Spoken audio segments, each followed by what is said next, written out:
everyone, it's Jean from Inky Studio. So glad to have you stop by today. I am starting a new project and it's going to be working with the T Holtz travel folio. And it's going to be two parts in here. The first one part is going to be actually making this from a file folder, and the other part is going to be using this and decorating it. So it's going to be kind of those two things. I think we will start out with the file folder first and how to recreate this. But it's a nifty little travel folio. It is very nifty, and then it has these little elastic bands to close it. You open it up. It comes with a little paper journal that is held in by an elastic band. You can either move it here or move it on this side, wherever you'd like to store it.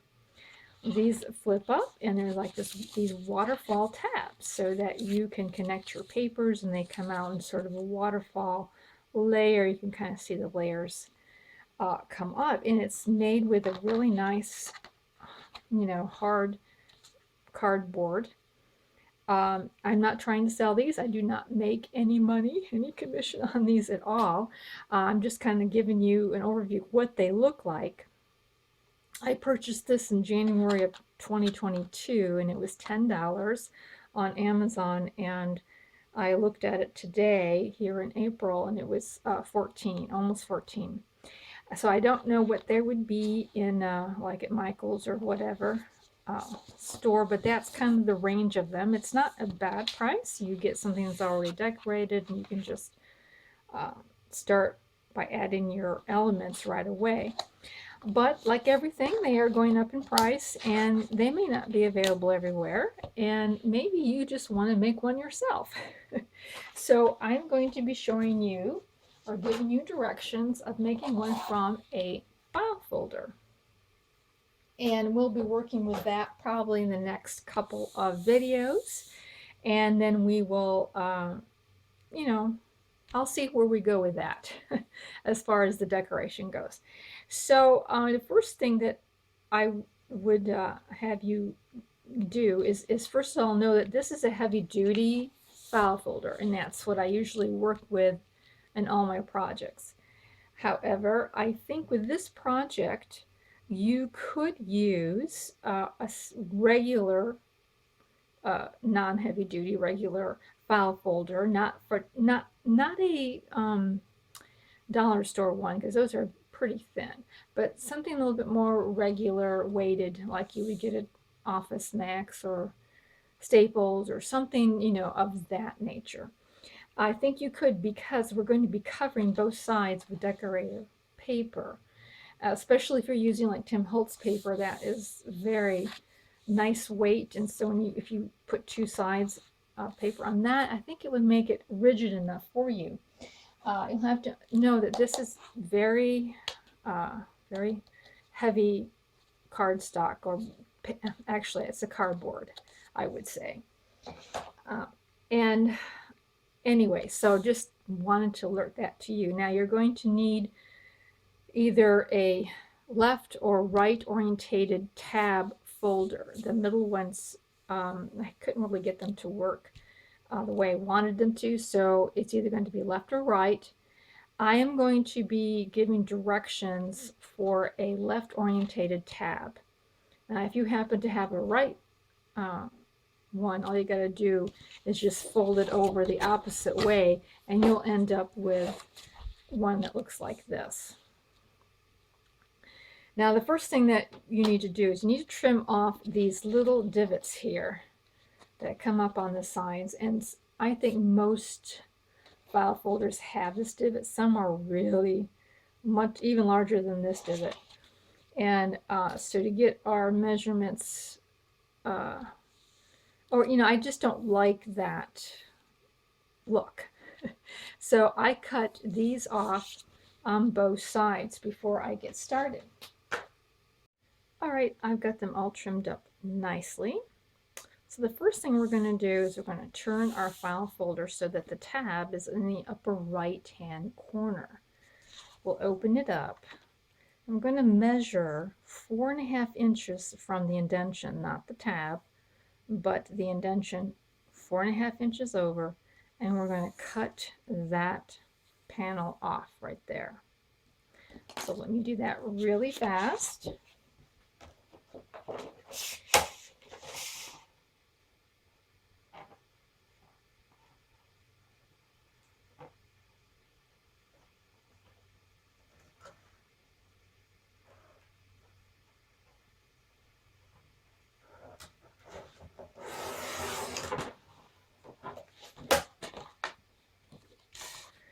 All right, so the 4.5 inch panel has been removed. Okay, we'll set that aside because we're going to be using that later on. And now we're going to measure 8.25 inches from the top down this way. What I want to do in the end is I want to have this indentation and a little bit of this tab in my final cutoff down here. And I'm measuring from here on down, because if I measure this way, it could be different depending on how much you had cut off on the sides. So not to confuse you, we'll just measure from the top down an 8.25 inches. And then we will be cutting right across here off on the bottom. So let me do that. So I cut that piece off right here off the bottom. Okay, we just take that away. Yay. So at this point, I like to round the edges, the corners of the file folder. I like that rounded look. So we're just going to make sure that, I'll just have this one match the other ones. There we go. Make sure that's all rounded off. And now we're going to be doing some scoring. Now we're going to be using the natural fold. We want to have that as one of our score lines, of course. Let me grab my scoreboard. Okay, and I want to make another score line 5/8 of an inch to the right of the natural one. So I have this tab here. We're going to call this the tab now. And that's going to be on the right hand side, and that straight edge will be here. We're going to lay it down, and mine comes to 4.5, but yours, well, you know, I'm telling you what, we're going to go right into this way. This will probably be a lot easier more than I think about it. So we're going to take the natural score line, we're going to put it up at 0, and we're going to make a score at 5/8 of an inch. All the way down. And of course mine are kind of are heavy, so we have to go down more than once usually to make that. Now in some file folders there may already be a pre-made score line at this measurement. In this one it's actually in between the two pre-scored places, so had to make a new one, and we'll just fold that right on down. Okay, and we're going to burnish it. And like I say, it takes a little bit more pressing with a heavy duty than it will with a standard sized one. So now that is, we have 5/8 of an inch score right there. And now we're going to put our new score. We're going to put the new score up at 0. Right, not the old original, but the new one we just made. We're going to put that up at 0. We're going to score at 5.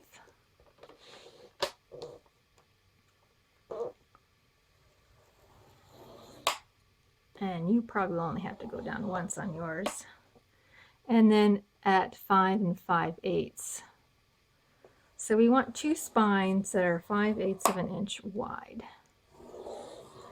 Okay, very simple. And then we're going to, of course, fold and get those down. So now we have the shell of our travel folio finished. Okay, so that is the shell. Trying to work in frame here, so I apologize if I go out. All right, now we're going to take that piece that we just whacked off in the very beginning, the very first piece we cut off. We're going to measure from here over 4 1/4 inches. So from the straight edge, not the tabbed, but the straight edge, we're going to measure 4 1/4, and then we're going to cut that portion off. Now, whatever length that you are left with, and again, it could vary a little bit depending on how large that divot was we trimmed off on the edges. Whatever it is, cut that in half. So for me, this ended up being a little over, like 11 1/4 inches. So I will want to find my middle, and I'll find my middle with a ruler, or you could just fold these in half and put like a little crease. So for me, it's going to be right here. Or you could just, fold it in half, find the crease. But we're going to cut that in half. And I'll do it quickly right over here. And it'll vary. I think mine ended up being a little like 5 5/8 each of them by the 4 1/4. That's what I ended up with. But anywhere in that 5 range is fine. So now we're going to score these. And our first score is going to be 5 1/2. Trying to see how to do this. Not 5 1/2, I'm sorry. It's going to be 5/8 of an inch is our first score. Okay, 5/8 of an inch is our first score. And our next score is 5/8 of an inch from there. So what I usually like to do is, well, you can count 1, 2, 3, 4, 5. All right, there's your 5/8 of an inch. All right, and here are our 2 score lines for that.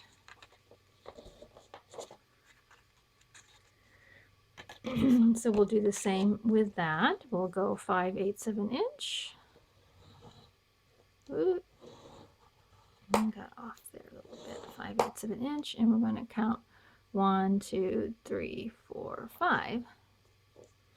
And then we'll have 5/8 of an inch here. Let's see, did I get that right? 1, 2, 3, 4, 5. Whoop. Almost did it wrong there. There we go. That's 1 1/4 measurement there.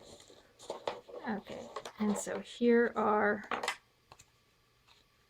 our 2 flaps or pieces, and I will I'm going to round out the corners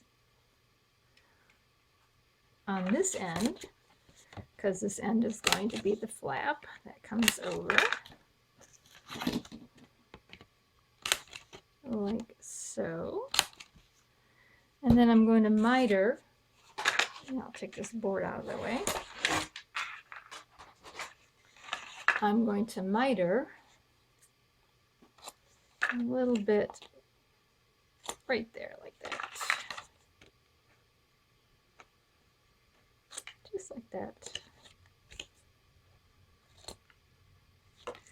Okay, there it is, mitered. There we are. And so now we have these 2 flaps done.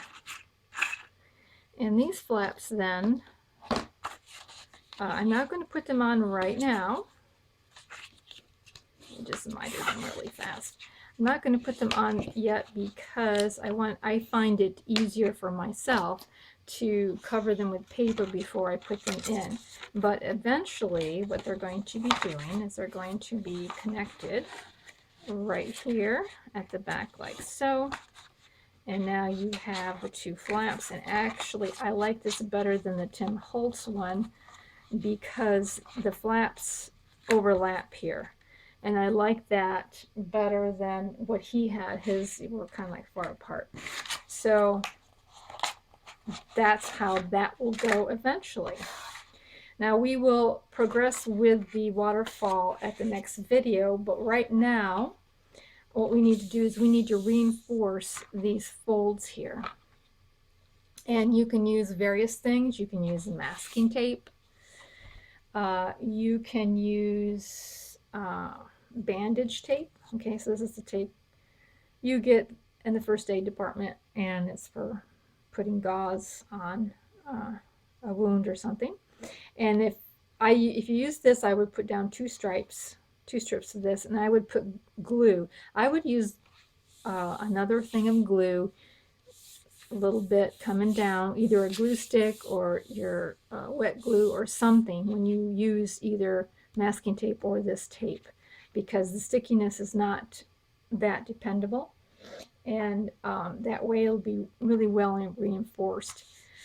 Even with the masking tape, I would be tempted to put down two strips, just because masking tape varies in how its thickness and everything, and what you may have in hand and all that. So those are options that you can use.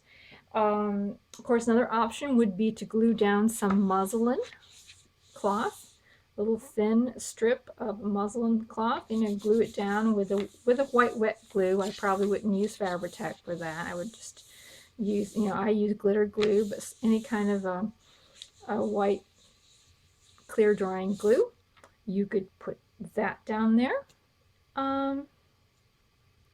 So those are some options for you. And the one option that I'm going to get is one that is available, and that is getting an old Tyvek envelope and gluing Tyvek down there. And that's pretty good, because it'll fold pretty well. It's thin, it's not real thick, and it takes the distress ink pretty good. So that's what I'm going to be doing on mine, is I'm going to be gluing the Tyvek down there. So I'll do that and I'll be right back.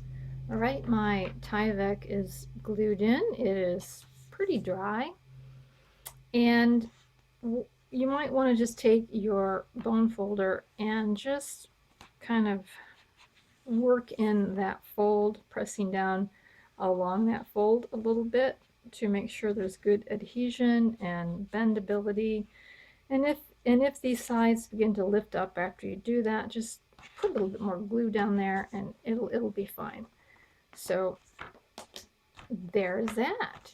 Now we're going to distress this, and I realize that some of you may not like distressing.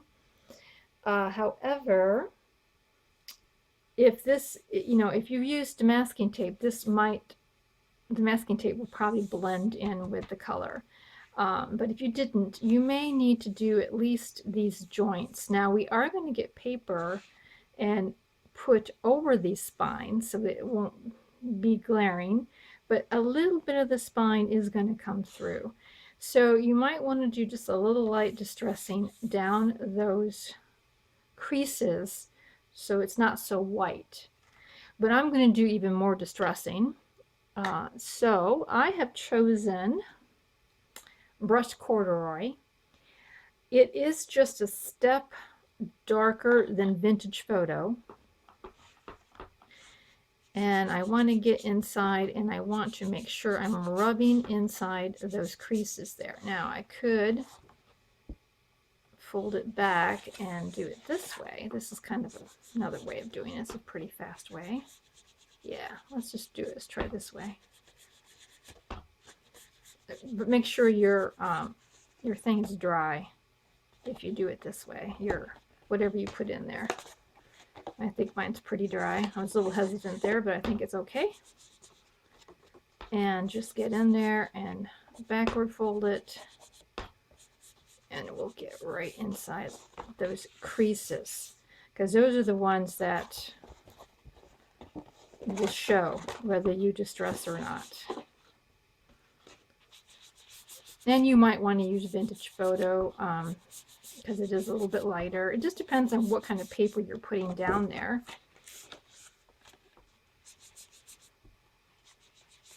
And we're just going to make sure that that is dressed up really nice and filled in. All right. So that is the only thing that I would really recommend you do, whether you're going to distress or not. Just because those are the ones that are going to show. And I'm just going to put a little bit more on here. All right. Okay. And you can always add if you have to later on. Now I did want to show you a little tip that I learned about your distress sponges. All right. So that you can keep the same color sponge with your distress ink. Just purchase these little Velcro fastener dots. They're sold where fabric is sold, like Hobby Lobby, Joann's, or whatever. And it doesn't matter the brand.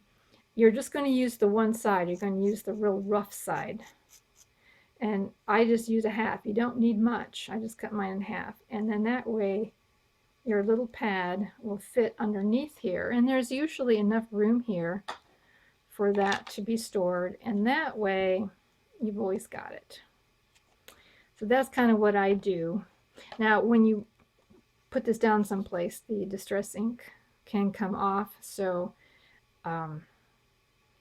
you know, just know that might happen when you store them. But it works great for me, and that's what I end up doing. So now I'm going to go ahead and I'm going to just distress all the way around the edges on here. Because when I put the paper down, there's going to be, there's going to be a little bit of an edge that shows. So I just want to make sure that I get that edge done. Now I'm not going to do all of it here. I'm just showing you what I'm doing, and I'm going to be doing the same for these. I don't think these need the reinforcing that these do, so I'm not going to reinforce these, but I would. Well, no, you don't really have to do that either. Yep, this is the only one that if you're not distressing the whole thing, you do need to distress this because of the color. So anyways, let me just finish up that and we'll be right back. Well, I did distress it and I got a little ahead of myself putting on the papers. So I'm going to pause the tutorial here and we'll pick up next time. But I will say that if you want to start putting papers on, it's okay, but you need to leave this back side blank back here. I would also leave this flap here blank. And for these here that will be these portfolio flaps, just cover the top sides and leave the inside of them blank. So that is just in case. Otherwise, if you don't want to do any papering, it's fine, because when we come back we will do a little bit more work on it and you can paper it later if you would like. And I would also put in a strip of cardstock underneath your deco paper on the two spines. So just saying that ahead of time, but like I say, you can just stop here if you're distressed and we'll pick up on the second part. So thank you so much for watching. Be sure to subscribe so that you can see part 2 and 3. We'll talk to you later. Have a crafty day. Bye.